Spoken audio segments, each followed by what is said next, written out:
好，观众朋友，我们来看一下哦，这个是美国总统川普抛出的惊人发言。他在这个800名将军的大会上特别提到，当众炮轰，他说现代海军的主流逆踪飞弹驱逐舰呢，这些船是不坚固的，而且他说真的是丑爆了。他宣称，我现在呢到了我的时代，我要重启大舰巨炮的战列舰时代。那他特别语出惊人说，战列舰有什么样的优势呢？他说它有漂亮的6英寸的舷侧钢材坚固，不像逆中船是用铝哦，这个飞弹飞到2英里外就立刻融化了。然后他说，一艘丑爆的船没有必要说自己是隐形的，甚至他还说炮弹比飞弹更便宜啊。虽然现在有很多人在批评他说这个炮弹呢根本就是旧的技术，但是川普说了，他也说，当你看到这些火炮的时候，你就不觉得这是旧的技术了。好，怎么回事？他现在大开这个海军倒车吗？要战列舰来取代现在的逆中飞弹驱逐舰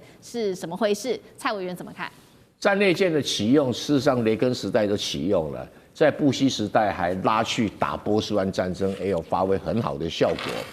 它基本上是靠一个巨炮，就是16寸的，它打出去的炮弹哦，有将近几乎就是一个战术核子武器的那个爆炸量，效果不错。但是后来到了雷根布希时代，是在上面装战斧巡弋导弹，装这个鱼叉反舰导弹，装先进的相位雷达，还有就装那个智慧型的这种自动机炮，装上这个东西效果好不好？效果不错。然后在波斯湾战争，战果也非常好，而且他如果挨到人家的反舰导弹的话，好像没事一样。为什么？它钢板特别的厚，所以变成保护自己，不像其他后来的船舰那么薄哈，所以真的有那个效果。可是后来还是乖乖请他退休，为什么？因为维护费用贵得吓死人了，贵，无法去承受这维护费用。而且现在新的导弹又有了改善了，就是你算了厚，还有别的地方可以打击你啊。那这个目前当然是海军里面一个争执的话题。那川普就加上说，未来如果我再加个电磁炮更有用，我们就拭目以待吧。反正他觉得这个比较大型的、比较厚的一个船舰看起来好看，比较威武，外形是真的啦。因为你跟那个美国的逆中的这个驱逐舰，像朱瓦特只做了3艘丢在那边都不太管用啊。那现在美国的主力是有74艘伯克级的驱逐舰在撑场面嘛，哈，但是也都有点的老化了嘛，所以他干脆说，我就把那个皮厚版的一个老舰队拉出来哈，重新改装一下。不过科技的进步有点时不我与了。是，那赖老师呢怎么看？如果美国是用大对小啊，用先进对落后啊，很落后的国家啊，例如说像古巴啦、委内瑞拉啦，那你这个大炮可以了。但是如果说你要对于先进对于先进啊，这个大对大、强对强的话，它这个就会给美国海军带来危险的一个地步了啊。因为现在的导弹的穿透力啊很强的，而且我们讲的这种，尤其是穿透性的啊，它本身有2次的作战能力，它并不是只有1次的作战能力。所以你的钢板再厚啊，它是先打进去溶解再起爆，这不一样的啊。所以川普可能也要与时俱进了。但是我们现在担心的是，美国的军队的高阶将领，如果没有人敢说实话的话，就按照川普的意志去打造那个战舰那情况就不一样了。不过还好，川普的任期只有3年，不用担心那个战舰。美国现在战舰的制造速度没有那么快所以先造1艘应付它，其他的搁置吧。好，谢谢赖老师。那将军又怎么看呢？我先解释一下为什么叫战列舰。大概在24世纪大战之前的军舰，我们称之为战列舰、巡洋舰，还有驱逐舰。我先为什么取这几个名词，跟各位观众做一个说明。那个时候海战的时候，大概军舰都要排成一列，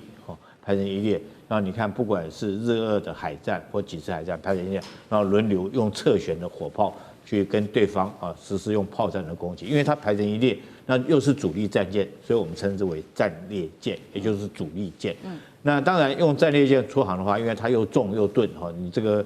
主要战场上面来使用，那次要战场上面来讲的话，就不要做到那么大，但是又希望它能够独立作战，所以那种军舰叫巡洋舰。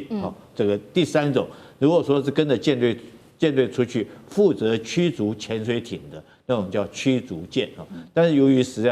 代的改变，现在战列舰已经不符合时代的需求，所以通常来讲，我们用驱逐舰这么大小军舰，那你如果装上对舰的导弹，包括鱼叉导弹，美军来讲是鱼叉导弹，那解放军来讲的话，包括到鹰击和各型的导弹，它就可以达到这个攻击敌人主力战舰的目的。我们一个数据来讲，这个就像这艘美国的爱荷华级的这个主力战舰来讲的话，它的炮管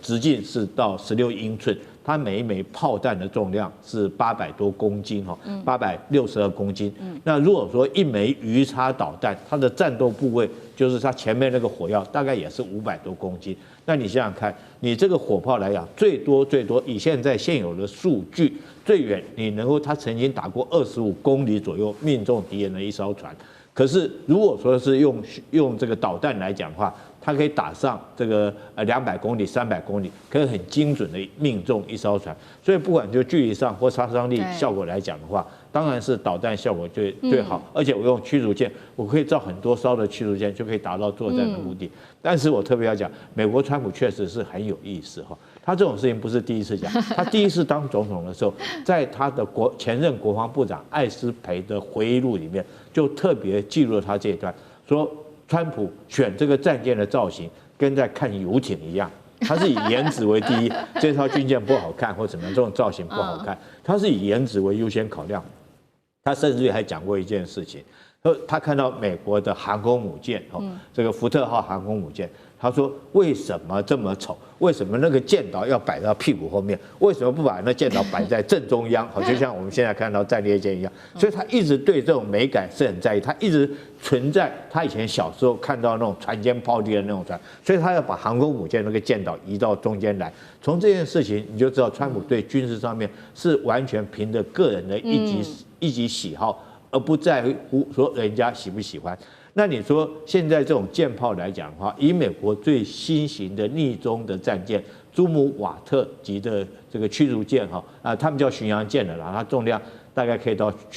巡洋舰这种等级，它上面有2门的舰炮那2门舰炮它可以射击的距离到100公里那么远，但是每一枚炮弹的价格是100万美金，所以他们非常不划算，因为我打100公里远，那我还不如用导弹去打，我效果更好。所以美国朱姆瓦特他在去年的时候已经改装，他将这2门舰炮取消，改成用这个所谓的这种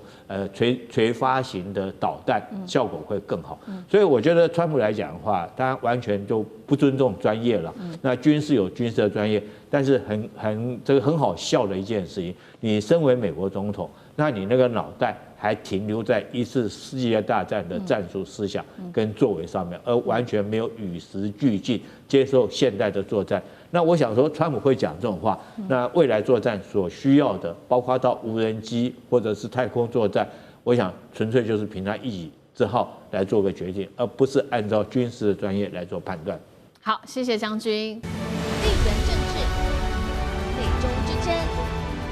战略价值、强权崛起、小国生存，